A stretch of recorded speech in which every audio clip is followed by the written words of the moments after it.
A sneak listen to the new album by Pearl Jam and Record Store Day on this Sonic Obsession.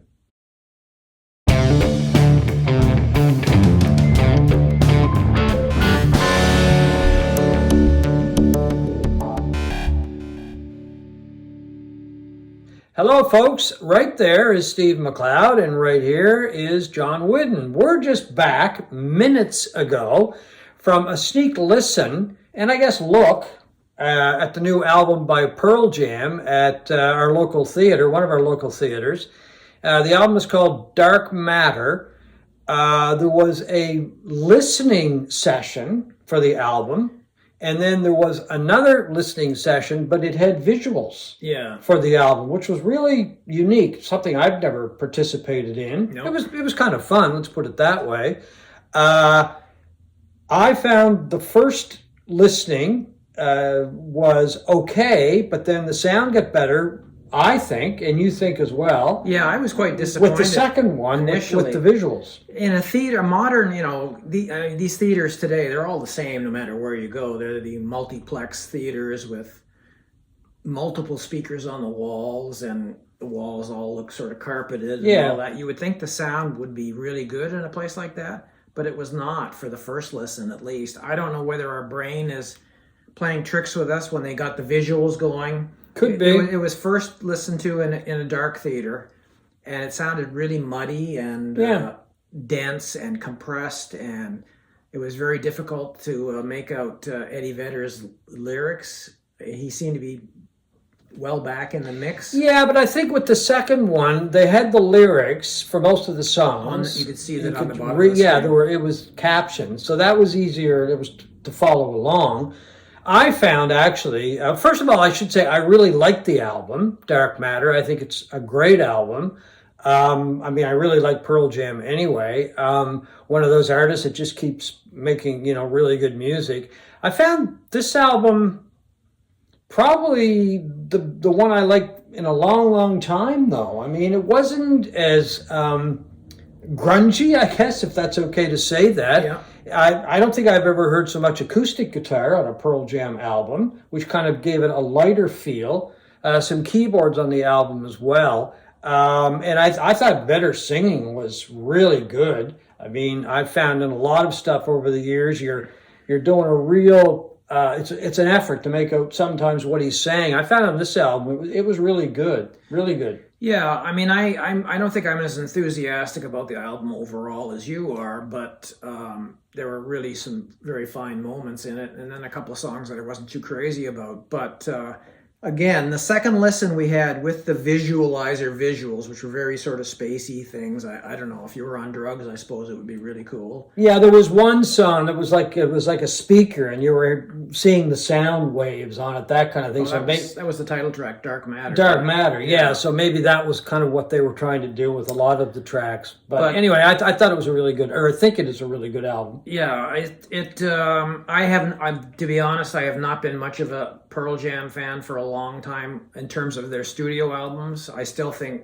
10 is their best album. Oh, I do too. Eddie Vedder was saying that this is the album that he thinks is their best album ever. And it's not unusual, I think, for a guy who's been in a band for as long as these guys have now. It's been, 33 years? 33 years, since 10 came out, to say their latest album is the best thing they've ever done. A lot of acts do that. Yeah. And when they get a little bit of a spark of rejuvenation or something, and I mean, it's good.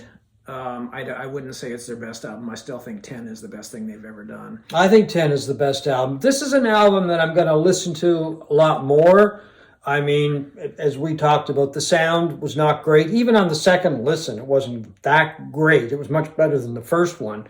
But I'm definitely going to give this one a hard listen. Yeah, it's hard to judge whether this is a good sounding album. I mean, we're on a channel that people talk about, or in a community that people talk about sound quality a lot. It's hard to tell whether this is a well-mastered album or not. I suspect it's not the greatest. I think there's a lot of compression on this album. Because it sounds very dense and thick a lot of the time. Well, yeah, we should mention that it was produced by Andrew Watt, who just had a lot of success with Hackney Diamonds by the Rolling Stones. he handled the production on the album. And he's a lifelong Pearl Jam fan. Yeah. He says they're his favorite band, so it's kind of a natural that he would work with them. And he seems to have, like he did with the Stones, but maybe not quite as successfully, in my opinion. He seems to have rejuvenated the boys, you know. Well, I think so, yeah. This is their 12th studio album. After that length of time, I think, you know, tedium does set in. Yeah, but it's still got that really strong musicianship in this band. I mean, the guitars of Mike McCready and Stone Gossard, I mean, they're really hard to beat by anybody. And then you've got a rhythm section with Matt Cameron and Jeff Ament. I mean, tremendous. It just gives every song a lot of body. And as I said earlier, there seems to be a lot more acoustic playing on this album than in previous Pearl Jam albums. Anyway, that could be Watt who brought that. There's very much a more varied sound that I would typically think would be in most Pearl Jam albums. I mean, I'm not that familiar with their recent studio efforts because I found them quite tedious and never really delved much into them, but there was quite a bit of variety in this. There was a good variety. You mentioned when we were watching it, that sounds like something Tom Petty might do. Yeah, the third song, and I'm sorry, we don't have the track listing even in front of us. Yeah. I think it was, is it something Trade? Well, there was something about Wreckage. Yeah, Wreckage, something Wreckage. Yeah. And it was very Petty-esque, like something from one of his mid-period albums, you know, of Petty's, and which I like. Yeah. And overall, it was pretty good. I just found the whole thing was unique too. Like sitting there, you listen to the album, and basically in total darkness. Theater was pretty well full too, which surprised the both of us. I figured we'd be the only two people doing this on a Tuesday night in Halifax. Yeah, it was like your average size theater, and it was pretty well full. I would say 90% capacity. Yeah, and then, as we said earlier, you listened to it and then there were visuals. But the whole thing was unique. I mean, what kind of a different, unique way to launch an album. Let's put it that way. I would have preferred to see maybe a concert or at least a couple of live songs done live. But anyway, that's... Yeah, I mean, we were both big fans of Pearl Jam live. I think they're one of the greatest live bands ever. Yeah, we saw them a few years ago and we're still raging about it. And I still regularly watch their live videos on YouTube, you know, from performances all over the world, and they are just a riveting band live. Yeah. McCready's soloing is otherworldly. Vedder is just one of the greatest frontmen in all of rock. Yeah, he is one of the great singers in rock music. But I've never warmed to most of their studio albums for some reason. I just think they're one of those rare bands that are much better live than they are in the studio. And I'm still waiting for somebody to capture their live sound in the studio. You know, Andrew Watt performed Almost Minor Miracles with a bunch of old geezers from England there with the Stones, the Stones, and I think he's trying to do that with Pearl Jam, and he's succeeded, I think, to a certain degree, but maybe not quite as massively as he did with the Stones, in my opinion. Yeah, as I said, I want to give this one a really deep listen because I think there's, I think it's gonna, to me anyway, it's gonna become one of my favorite Pearl Jam albums. That's what I think anyway. Just this is after a couple of listens. I'll definitely go back to it for sure, which I can't say about a lot of their albums in the last 20 years or so. That album, Dark Matter, goes into wide release on Friday. April 19th, I guess, is the date. Yeah. And it will be, there'll be a special edition released on Record Store Day on the 20th. It'll be exactly like the commercial thing, I think, in the wide release, except I think there's some splatter vinyl involved in this. Yeah, I think there's tricolor or something going on. Color variants going on. So whichever you prefer, that's where you can get it. And chances are there will be, you know, a deluxe version coming out sooner down the road somewhere with extra tracks or whatever. So that's a good segue into just a quick look that we're going to do on Record Store Day, which is this Saturday. Yeah.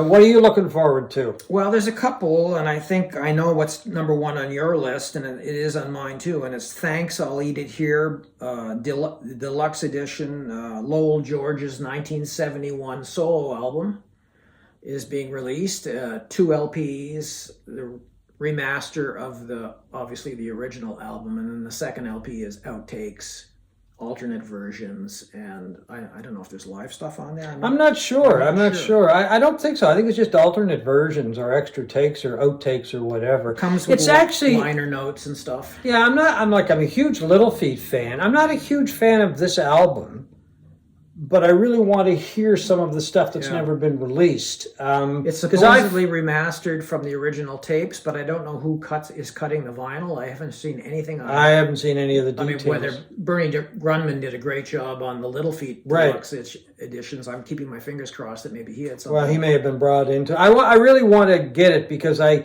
have a feeling there might be some gems in there because Lowell George was just such a fantastic songwriter, singer, guitar player, great slide player. Usually gets overlooked when it comes in many circles to his slide playing or guitar playing. But anyway, that's number one on my list as well. I'm also intrigued by "Waiting in the Sky" by David Bowie. It's a Record Store Day exclusive, which means it's not going to have wide release. So this will be your opportunity to get it. And there's 8,000 copies. It's a reimagining of Ziggy Stardust, the album. Okay. It's got an alternate track listing, so the songs will be mixed up in a different way, I guess. And there will be 4 unreleased songs from the Ziggy sessions that will be on this as well. So 4 songs that have never been released? Well, that's what it says. Okay, because a lot of stuff gets put on box sets or whatever. Yeah, and I've said it many times, Ziggy Stardust is my favorite album of all time. So, like John buying everything the Allman Brothers put out. You have to buy everything Bowie did. Well, I don't, but I mean, I've got 3 of the box sets sitting over there, and so I'm intrigued by this. And it's 2 LPs, I believe. Yeah. The other one is Futurama by Bebop Deluxe. Oh, the British group, yeah. The British group from the 1970s with Bill Nelson on guitar, great guitar player. This will be a Record Store Day first, which means that it will go into wider release after Record Store Day. So if you don't get it, there's only 1,000 copies of this. We'll see. Oh, okay. So a couple other ones. It'll be blue vinyl as well. Okay, a couple other ones I'm looking forward to seeing. Gene Clark, some material from the sessions for No Other and Lost Sessions by Gene Clark, that great songwriter who was once a member of the Byrds, and his solo stuff, which is just extraordinary. And there is some live Faces coming out. That's intriguing too. BBC recordings that the Faces did. I've got a couple albums that were released by I think it's a British label of BBC sessions over the years. Some of it's really good. The quality in some of it is not so good. So anyway, I'm probably going to pick it up because I'm like the Faces. Everything that comes out, I usually try to pick it up because if this was, mastered well and produced well, I'm sure it's just going to be top drawer Faces. I mean, because their stuff is just amazing, especially the live stuff. So that's really kind of it for me. Well, I'm kind of curious. For Canadian fans, there is something that a lot of Canadian fans will like, and it's the Tragically Hip at CBGB's. Oh, yes. I didn't see that. That's a Canadian-only release. It just blows me away that they played CBGB's because they don't seem to fit in to that scene at that time, but they played there in 1993, January 14th, 1993, during the height of the Fully Completely tour, which is arguably maybe their greatest album. Oh, okay. And I've listened to a digital version online of this show, and they really rock. It's 10 songs. They sound in fine form. Well, they did try to break into the American market, so they probably at one point would kind of take any gig that they could get, especially in New York City, right? Yeah. So anyway. 2,500 copies, pink vinyl, live at CBGB's, the Tragically Hip. What's the other thing that kind of am intrigued by. Oh, of course, there's a Steven Wilson remix album of his last album, Harmonic Divergence, it's called. It's a remix of what was the last album? Harmony Codex. Okay. And I love Steven Wilson, so 2,200 copies. We'll see. Okay, you'll have to get a big bag if you buy all that stuff. I won't be buying it all. I'll probably okay. maybe 3 at the most. We'll see. We'll probably talk about our purchases somewhere down the road. Anyway, folks, that is our really quick look and listen to the new album by Pearl Jam, and also our little look ahead to Record Store Day, which is coming up this Saturday. So thank you for watching this Sonic Obsession.